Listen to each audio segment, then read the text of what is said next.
Welcome to another edition of The Strategist. Here we are on the newest server, I should say, and I am showing people how to start your game. Okay, researching. I continue to research. I like to do the rapid. Continue to do that. That's a good one. Need to check and see what kind of events you got going on. Infinite challenges, and it's building and research power. So let's see what we can do as far as speeding through some of these. That gives us some leeway and helps us get more of our stuff done. Gets rewards. And that's always a good thing to do. Getting your rewards as much as you can. Okay, so I'm out of that. Now I can build two more things. So let's first check here and see what we've got to do. We want to get a weapon stand. Weapon stands are important because that dictates how many troops you can build at one time. So I like to try to make sure I have a bunch of those going. So those are building right now. In the early going, you don't really need a whole lot of troops. You really don't to start with. I mean, there are people that like to go out and pick up stuff off tiles and stuff. I'm not a tile player. I don't like doing that. So I've got everything going here. Let me go up here and check out here. Pick up all my winnings here. I call it winnings because it's rewards that you get, and it's definitely worth doing. You definitely want to pick up as many of these rewards as you can. This one is never ending research, so every time you research something, you get a credit, you get something.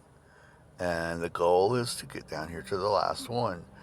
And you need to do that as much as possible because that really helps your ability to grow. Research is really, really important, and so is resources. So there's a plan that I use called BERT. Yeah, it's called BERT, BURT. It's building, like build a building, upgrade a building, upgrade something, research, and train your troops. The way I train my troops, the way I play, there's no defense. The defense is easy. You don't have to worry about getting attacked. Right now, you really don't have to worry about getting attacked. So that's a good thing. So now I've got all this stuff going on. Research and two things are building, so I'm going to go up here and train some troops. Yeah, I know I just said you don't really need troops training. Well, I mean, why not? I don't have anything else to do. Now, a cool thing about this function right now is I've got two things that are being built, but I've got a lot of other things I can have built. And you can get them built without having to have the cursor free or the builder free. See, you just do free and you get one level on it. So go ahead and do as many of those as you can. Get your one level going. Get your resource producing. Right now I'm just putting them anywhere. Later I'll figure out where to put them and we'll go from there. But right now I'm just getting them out of here. Okay, now this one requires villagers, so I'm not going to do that one right now. I'm going to go up here for the water. And there's my first water. And see, these are all free builds. You can just do these while you're waiting on other stuff to be built. And that really helps you get going because you're getting credit for these resources. You know, you're actually going to get these resources to use. So you just go through here and do as many of these as you can. So you get to the village requirement. And then you stop. Go to the wood. You're going to have a lot of logging ones. This logging is where you're going to get your wood from. Okay, there are a couple different strategies to use, and I'll go over those later as we advance. Okay, so you get everything you can get that doesn't require you to increase your villagers. And once you get to the point where you have to increase your villagers, then you stop what you're doing and go and increase your villagers. And I'll show you how to do that in just a second. Let's continue along with what we're doing and getting these buildings functioning and making resources for us. That'll come in handy later, and I'll show you why. Here we go to the next one. It's going to cost us. Yep. Okay, so we're not going to do that one. So you can do two of them. We're going to build our charcoal. Charcoal is really good because when it builds something, the charcoal cannot be taken from you, which I kind of like. I think it's a really good way to do it. Now, each one of these stations, each one of these resource types has something that holds it, resource stock, and you want to make sure you keep that, not because that dictates how many resources you can have. And later, when you start doing your upgrades, you're going to need those. Okay, so we got that set up. We got that set up. Now we can get some villagers. Let's get some villagers in here and help them grow. Remember, we need some villagers to help us get our troop numbers up. And I can build one thing to one level without needing my builders, because they're already activated and building. So that's good. See if it makes me. Yep, that's all it's going to require a village. You get one, and then you have to upgrade it. Developmental neighborhood. There we go. So that gives me another one. So that gives me 3 openings, and that's always better than one. Let's see, they do it again.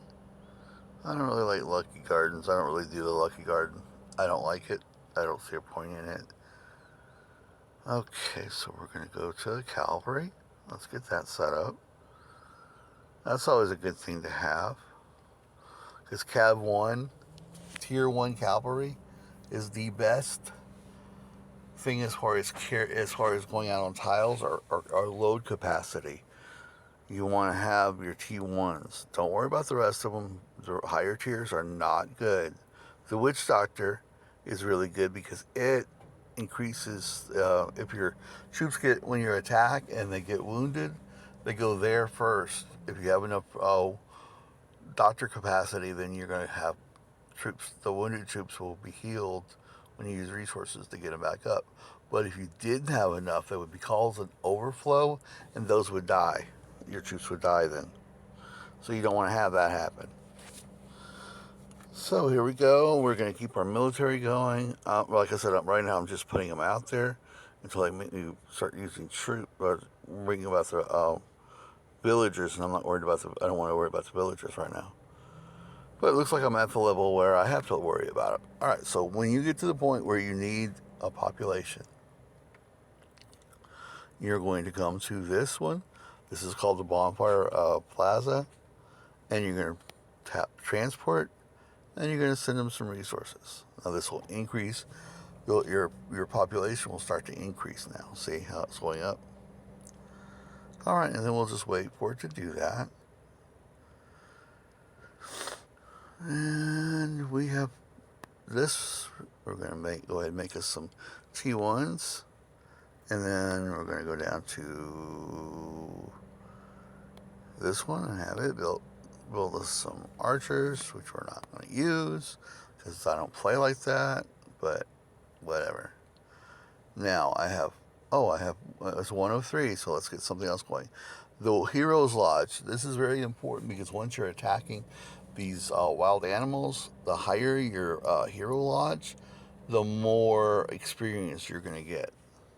There's other things you can do later that gives you more experience, but for now, let's just get that going. And so my Chief's Hall is at 8, and this is at 1.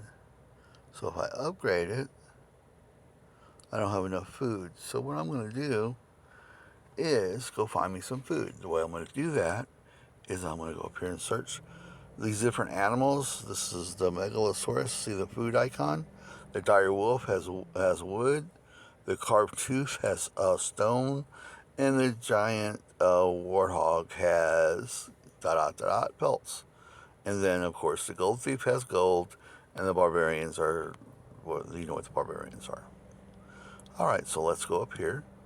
And we're going to get up here and hit this guy. I have very few troops because I haven't started building them yet. I see it says you're going to lose. Ignore that. Most of the time you're going to win. Depends on what you're looking at. And now our guy, we have troops marching towards that to get us some much needed resources, food. All right. So remember when I was telling you about researching the rapid production? Well, there's a reason for that. Let me show you what that is. See, here's the food one, and it's on rapid. We need some food, right? So we hit rapid. We're gonna get 75% success rate. It expands as soon as you finish it. So I got 4.9. All right. So the next time I do it, it's gonna be at 50%. So I'm gonna do it again. So that gives me another 4.9. Now it's down to 25. I'm not doing that, but here's the really cool thing. So if you click this and you click to upgrade, you're upgrading it, and then you can do your rapids again and get 75% chance to get more, and then 50% more to get another one. See how that works? That way you don't have to worry about waiting for your resources. That's why the rapid production is one of the first things that you want to do, because that helps your base go down the line. So I thought that was some interesting things for you to look at. Now, one thing that is people like to forget about doing, and I didn't do this on purpose, is this one, is the Elder's Rule Book. See the little red dot? If you see a red dot on that, that means you haven't got the rewards from it. So you go scroll all the way down to the bottom, and then claim it. See, I do that. Chapter 2 has red. You go all the way to the bottom, and you claim it. Arrow back, go to chapter 3, arrow all the way to the bottom, and claim it. Same thing with 4. Remember, if there's a red dot, you want to go ahead and pick up these resources. Now, I'm not going to, well, these are resource packets, so they're not going to worry about them. Resource packs cannot be taken from you, which is where you want your resources to be. So you scroll down here, you do this again. Any rewards you get will become in form of resource packages usually, except at the end, and you'll see that differently when you're doing the other events, where you're doing the cross server events. I'll talk about that later when we get to them. Then some of the resources you get are not in packs. Anything that your base produces is not in packs. All right, so we have this under control. All right, so let's look at the 7-day login. After you've been on the server for 7 days, you're going to get a gold legendary white lion. He's a very good one to have. He's free, so do that. You want to get that guy. So then I'm going to show you something else. I'm going to the gold heroes, the legendary ones. There's a countdown here. See at the bottom it says you're guaranteed to get a legendary hero in the next 22 legendary recruits. So that means if it goes to 21 and I have not got a gold recruit, then the next one I will definitely get a gold recruit. So you can get free recruits without free gold. Legendary are the best ones to have. Yeah, you don't start off with them, but you get them as soon as you can. Okay, so let's go back over here. Now, another thing that's really, really, really important is your march capacity. That's how many troops you can send at one time. That's something you want to have get up as much as possible. This is an elite territory. This is a marching queue, so I'm going to upgrade it. Because when I upgrade, here, I'll show you why. Let's go to details, and let's go for more info. And as you look over here, you can see the march capacity for level 2. Level 1 is 1200, level 2 is 1500, level 3, 18, level 4 is 2400. So you want to have a high march capacity, because the more troops you can send to attack someone, the more of a chance you have to win. Okay, so I've got that going. And then I'm going to go ahead and go over here. And this is my other one. This is my military marquee level 1. This is another march. I'm going to go ahead and increase that one too. The marches means that's how many troops, how many armies you can have marching at the same time. That's important. Okay. So I thought this was some good information for you. I hope you liked this video.